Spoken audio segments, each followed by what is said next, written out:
Hi, my name's Phil. I like talking about politics. So yesterday, Trump and von der Leyen met in Scotland to agree the US-EU trade deal. Nothing is signed yet, of course, and some of what Trump said about the deal was later contradicted by his own officials. So the details of the deal are still a little bit unclear and could, of course, still be changed. But what are the key details and what are both the problems and potential benefits to each side? But first, for daily news and politics, please click the subscribe button to stay notified. So Trump's 90-day pause is well and truly over now. He was supposed to get 90 deals in 90 days. It's more like 100 days later now, and he has, well, including the EU deal, 6 deals, if you want to be generous.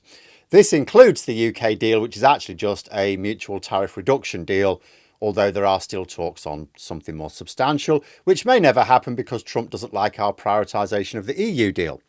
But what about the EU deal itself for Trump? Well, terrible deal for both sides, really.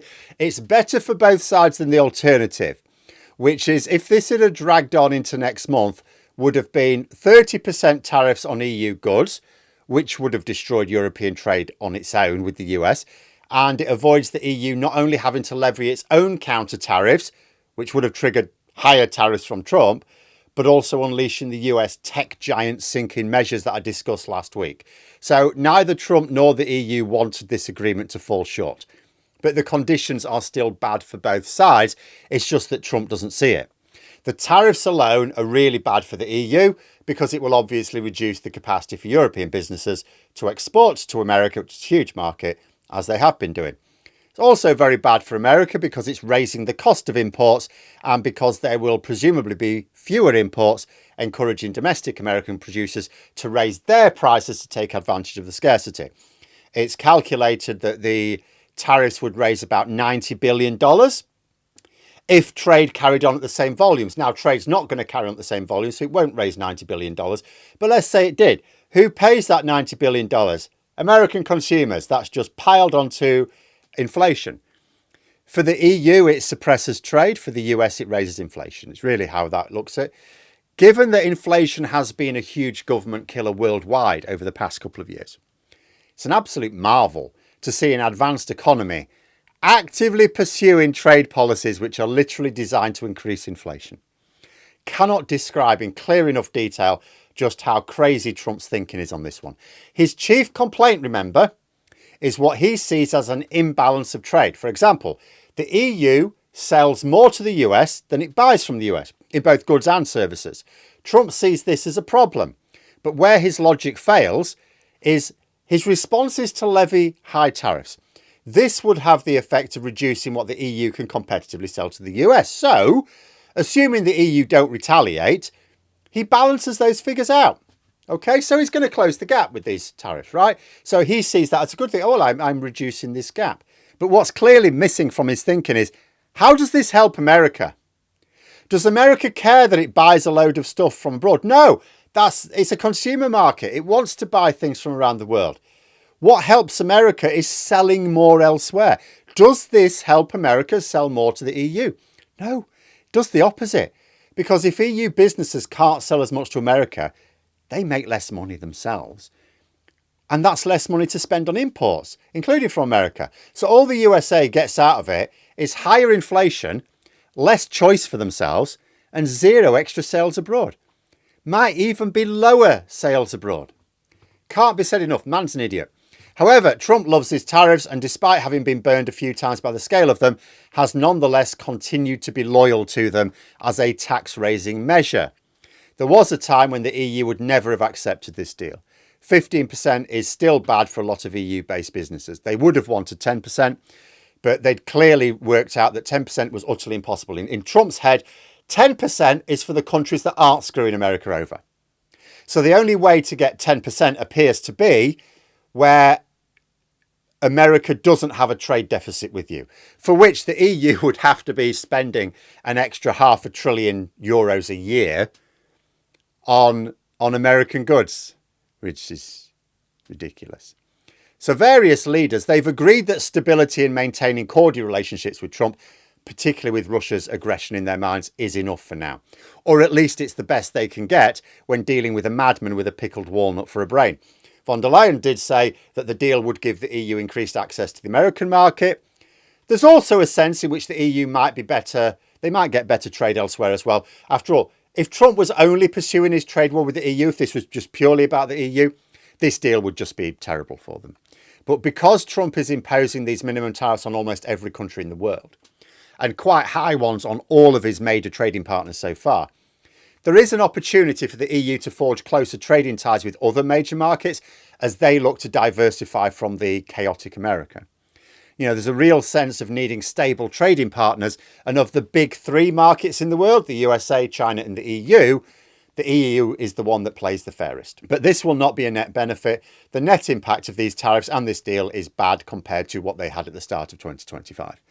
There are two standout features of the deal based on what I've seen said. The first is that a baseline of 15% tariffs will apply to most EU exports to the US, and that the EU has committed to investing quite a lot of money in energy and defence products, as well as some other things. So the EU are going to buy more American products to close that gap down a bit further. So that is what Trump can return to the US with, hailing a massive win. His supporters will 100% think their boy has done well here, because at face value, what? He gets to impose 15% tariffs on most imports, which he has convinced Americans is a good thing. Without the EU applying counter tariffs, that's a good thing. And he also gets commitment from the EU to buy a load of extra American products as well. How does that not look like a win for Trump? But let's look at what that promised EU investment is. First of all, fuels, including LNG. Now, I discussed this a while ago as being something the EU could use as a win-win. The EU Commission has plans to completely shut down the purchase of Russian fuel in the EU. But its member states still need fuel. So inevitably, they're going to have to buy it from somewhere.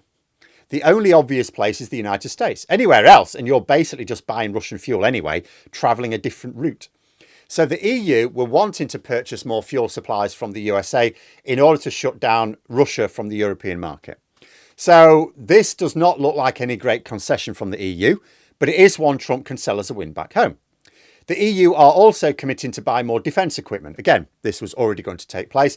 Europe is actively being invaded. It will take years for us to boost our own R&D and production to the point where we become self-sufficient for defence equipment, if we ever do. In the meantime, the US can not only provide equipment for which there's no viable European equivalent, but volumes as well. Basically, if Trump had never started his trade war with the world, but he still had the same attitude to defence in Europe, the EU would have been looking to buy much more American fuel and defence equipment anyway in order to face Russia down. And there might be a fringe benefit in that the EU is now going to be a much more important customer for the US, which weakens Putin's hold on Trump. Trump is primarily motivated by money. Yes, I know it's mostly his own money rather than his country's money, but he is still 100% of the time thinking about money. The EU are worth a lot of money and are now increasing the amount of money they are worth to the United States. Russia is worth sod all and doesn't have much to sell Trump that Trump wants the US buying, because what does Russia sell, right? Of any interest to anyone? Fuel.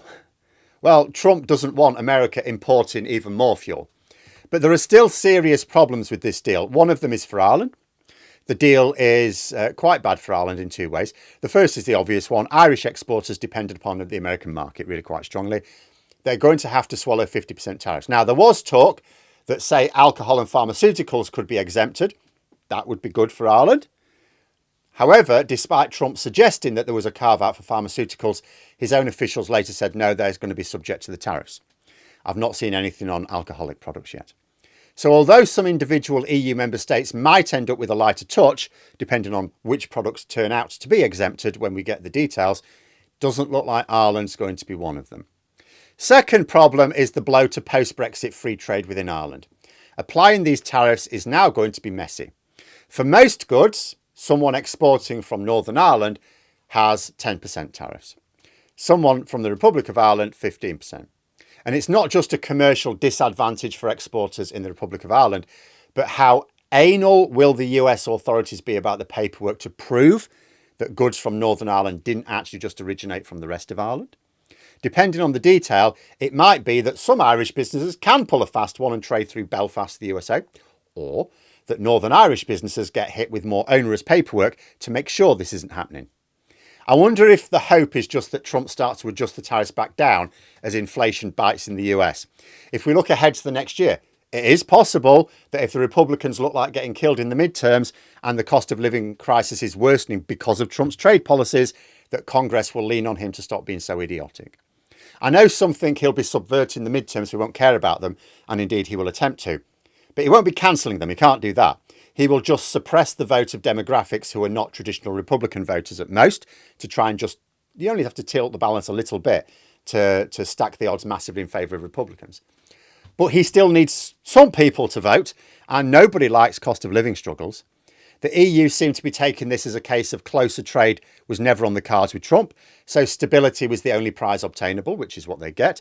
And as I say, although a deal has been announced, there isn't a comprehensive text agreed. Now, this announcement was to avoid the cliff edge of a trade war. We already know that Trump didn't understand some of the details of his own deal after being contradicted by his officials. What if there are other aspects he's misunderstood which cause him to quibble before anything is actually signed? The absolute best that can be said of this deal, just like the others he struck, is it stops a global trade war, which would be devastating. There will come a point where the US realises that this is a trade policy which does them no good at all. And the EU get to say, well, the situation with the tariffs 15% is not ideal, but it is not worse than any other major market is facing when it comes to America either. So they get to remain competitive with everyone else. But let me know what you think in the comments below. And for more content, you could subscribe to the channel or even join for access to streams and behind the scenes updates. Thanks for watching, and until next time, I'll see you later.